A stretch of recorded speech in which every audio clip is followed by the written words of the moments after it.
Bonjour à tous, c'est le docteur Walid Mekedem et aujourd'hui on va parler d'un problème qui concerne beaucoup de femmes mais qui est même peu connu des femmes et peu connu aussi du monde médical. Je parlais du trouble dysphorique prémenstruel qui concerne à peu près, selon les sources, 1 à 6% des femmes. Donc vous imaginez bien qu'en termes de nombre, au total, ça fait beaucoup de personnes.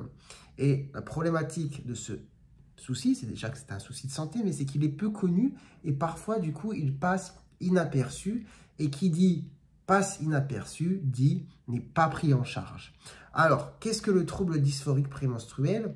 C'est un problème qui va du coup toucher les femmes et qui va se manifester par un syndrome prémenstruel qui est vraiment pathologique. Donc, une période d'environ 1 semaine à 10 jours qui va précéder les règles, qui va vraiment se manifester par une véritable dépression. Un moment, en tout cas une dizaine de jours, qui va avoir toutes les caractéristiques de la dépression, avec tristesse de l'humeur, angoisse, déprime, rumination, idées noires, extrême fatigue physique et psychique, avec un retentissement très important sur la vie quotidienne, le travail, la vie sociale, avec une incapacité parfois du coup de pouvoir faire ses activités, d'aller travailler.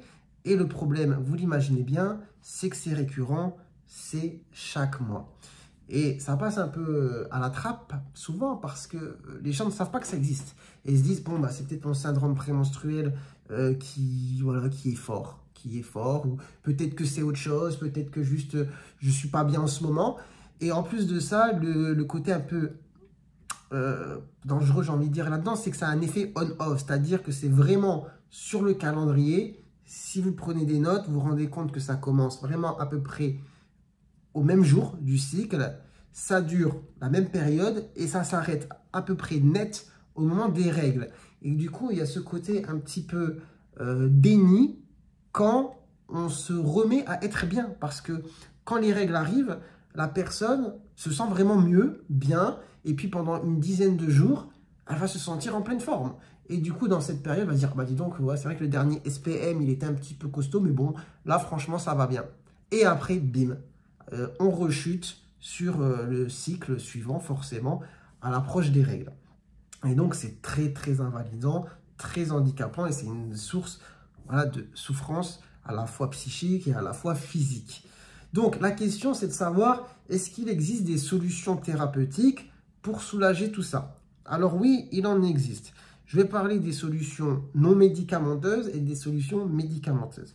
Je vais commencer par les solutions non médicamenteuses parce que, évidemment, il existe des traitements qu'on peut proposer qui peuvent soulager cela, mais vous allez voir dans la suite de la vidéo, quand on les propose, les personnes ne sont pas forcément trop motivées pour les prendre. Donc, on va d'abord commencer par les autres alternatives que je vais vous expliquer maintenant. Donc, tout ce qui est plutôt naturel, phytothérapie, hygiène de vie, qui va avoir un impact sur le SPM. Et d'ailleurs, vous pouvez utiliser un petit peu ces recommandations, même pour soulager le SPM classique que vous avez. Ça peut peut-être vous aider.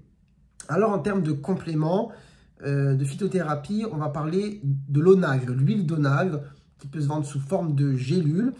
Dans la vidéo, je ne vais pas donner des noms de marques, sinon on va me faire un peu le procès de faire la pub de certains laboratoires. Je n'ai pas du tout de conflit d'intérêt avec l'industrie pharmaceutique.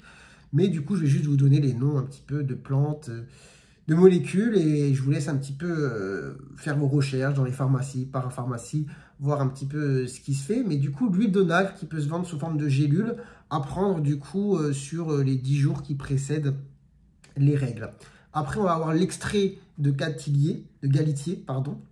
Galitier ou gatilier? Alors, attendez, laissez-moi juste vérifier à chaque fois. Je confonds. Extrait de non, c'est de gatilier. Voilà, pardon. Je ne vais pas dire de bêtises. Il faut que vous puissiez retrouver un petit peu ce que je dis. Donc, extrait de gatilier, aussi à prendre sous forme, par exemple, de gélule sur la période qui va précéder les règles. Donc, petite recommandation tout de même sur l'huile d'onagre à ne pas prendre pendant les règles parce que ça peut augmenter le flux. Donc, à prendre, comme je l'ai dit, sur les 10 jours qui précèdent, mais ça reste possible de le prendre sur tout le mois. Il faut juste respecter la période de règles sur laquelle vous n'allez pas le prendre. Après, l'extrait de gatilier, je ne me trompe pas cette fois, eh bien, il y a des contre-indications. Déjà, s'il y a un projet de grossesse, il ne faut pas en prendre. Si vous prenez des anticoagulants et si vous prenez des antidépresseurs, pour les histoires voilà, d'interaction. Après, sur ça, vous pouvez essayer de vous renseigner aussi un petit peu et de vous en procurer. Donc, huile d'onage, extrait de gâtillier. Après, la prise de magnésium, voilà, qui est très intéressante, associée à de la vitamine du groupe B, surtout vitamine B6. Et du coup, en général, vous allez trouver les associations sur les formules qui sont vendues quand vous allez acheter du magnésium. En général, souvent, c'est magnésium plus vitamine B6. En tout cas, souvent, ça arrive souvent. Et après, ce qui peut beaucoup aider, c'est le safran. Et donc, là aussi, vous allez trouver des solutions vendues à base de safran, mais en général, pas que avec du safran. Souvent, vous avez safran, petit ou, zinc, magnésium, vitamine B6. Et souvent, sur les boîtes, vous allez voir écrit SPM.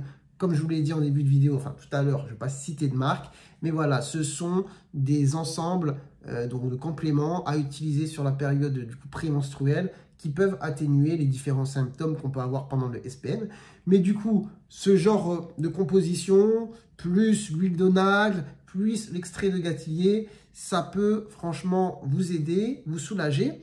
Après, à côté de ça, il y a des choses à mettre en place sur le plan de l'alimentation en diminuant franchement la consommation de sucre, de sel, d'alcool, de café aussi, si je ne dis pas de bêtises.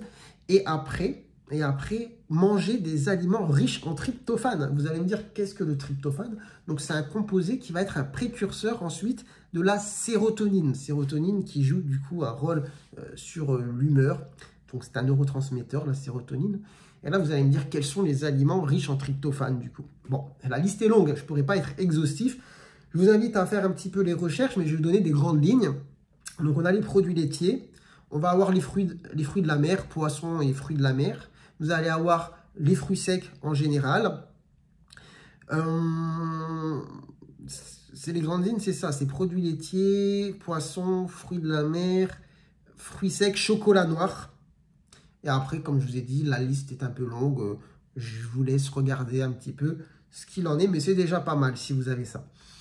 Après, il y a évidemment l'activité physique et sportive. Alors même si c'est pas facile de s'y mettre quand vous êtes dans la période SPM, parce que justement le corps est au ralenti, il y a une grosse fatigue psychique et physique qui empêche les gens de se mettre à l'activité. Mais cependant, il faut essayer de l'avoir du coup de manière régulière, même en dehors du SPM. Et pendant le SPM, essayez de faire au moins le minimum pour essayer justement d'avoir l'effet positif attendu sur le bien-être, qu'il soit physique ou mental. Donc là, je fais un petit peu le tour finalement sur tout ce qui est hygiène de vie, alimentation, supplémentation alimentaire qui peuvent vous soulager durant cette période. Cependant, parfois, ce n'est pas suffisant et il faut proposer des solutions médicamenteuses. Alors, quels médicaments on peut proposer? Eh bien, et vous allez comprendre pourquoi ça rebute les personnes. Il y a deux types de familles de médicaments. Il y a les antidépresseurs déjà, de la famille des ISRS, inhibiteurs sélectifs de la recapture de la sérotonine. Donc, ce sont les traitements comme par exemple la fluoxétine ou la sertraline qu'on peut prendre du coup en fractionné, c'est-à-dire sur une période de 1 semaine à 10 jours. Alors, c'est un peu inhabituel comme type de prise parce que souvent, c'est bien connu en fait que dans par exemple la dépression, ce genre de traitement n'agit pas tout de suite. Il faut 3 semaines, 1 mois pour ressentir les effets bénéfiques. Mais les études montrent qu'il y a un effet justement positif avec une prise fractionnée dans le trouble dysphorique prémenstruel. Donc voilà, de la fluoxétine, prendre pendant 10 jours avant les règles, en essayant de commencer sur le calendrier peut-être la veille du jour où vous commencez à vous sentir pas bien habituellement, jusqu'au moment où les règles arrivent. Et donc, bon, certaines personnes, quand on leur propose de prendre des antidépresseurs, bon, il y a ce côté, non, j'ai pas envie d'en prendre. Cependant, ça fait partie des alternatives thérapeutiques. Donc, il faut le savoir. Après, à côté de ça, on va avoir les hormones. Et là, pareil, ça rebute pas mal pour certaines, mais du coup, la pilule. Alors, pas n'importe lesquelles. Il ne faut pas prendre les œstroprogestatives, mais les progestatives, microprogestatives, enfin progestatives. Et pas n'importe lesquelles aussi. Donc, il faut, j'ai toujours du mal à le prononcer, préférer molécule à base de drospérinone.